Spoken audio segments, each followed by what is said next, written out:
Premier League ever-present Everton are due to leave their current home Goodison Park at the end of the season for a brand new state-of-the-art stadium at Bramley Moore dock on the banks of River Mersey on Liverpool's historic waterfront. The new stadium, which is now in full working order following its completion at the end of 2024, will hold over 52,000 spectators, a big upgrade on the just under 40,000 at Goodison Park, with the vast majority of Evertonians in favour of the move. The sheer amount of memories combined with the 128-year-old stadium is bound to have an effect on those come moving day. A new stadium attracts new sponsors, better players, and shows you a forward-thinking sub.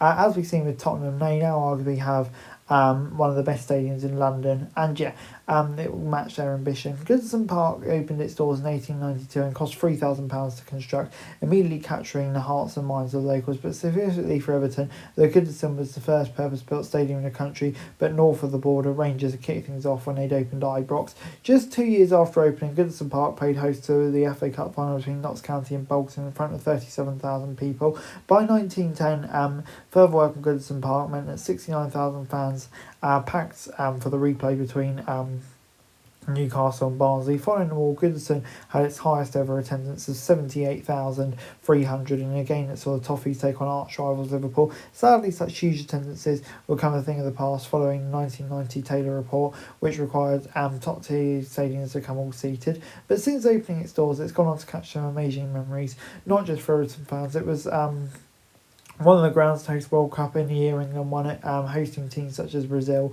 Eusebio claimed the Golden Boot trophy during that tournament, scoring 6 of 9 goals at Everton and described it as the best stadium in its life. It also hosted the World Cup semi-final between West Germany and Soviet Union, as well as much more. It's been used as the home of the England national team over 9 times. It was some big games in that as well, and also it was played host to international matches such as Brazil's 3-0 win against Japan in 1995. It's been used to host rugby league matches as well. The WBC Cruiserweight title back in 2016 when Tony Bellew beat Luanga Mercado, and during World War II, it was commanded by the military for use of the balloon barrage selection at a baseball game that was played, which earned money for British Red Cross. And throughout its time, I think the atmosphere there has been excellent when you compare it to some of the modern stadiums. But night matches, the best time to experience Goodison Park. No atmosphere comes close to the Merseyside derby. But on those nights where Everton have had European nights, it's definitely been pretty special there. Everton have had a great number of strikers wear the famous shirt, whether it be Duncan Ferguson or Wayne Rooney, and whether they survived relegation on the final day, got into Europe, qualified to go to Wembley.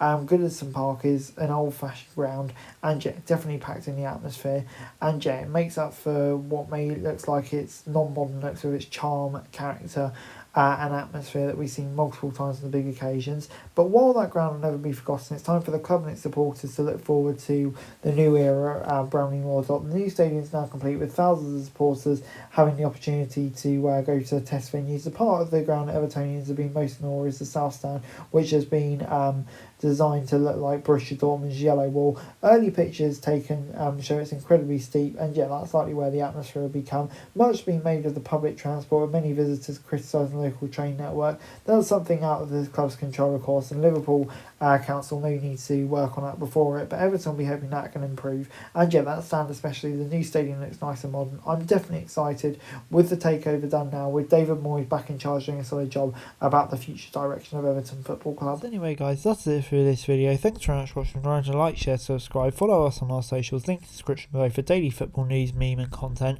Subscribe to our other channels on screen right now, that'd be greatly appreciated. Thanks very much for watching. Peace out.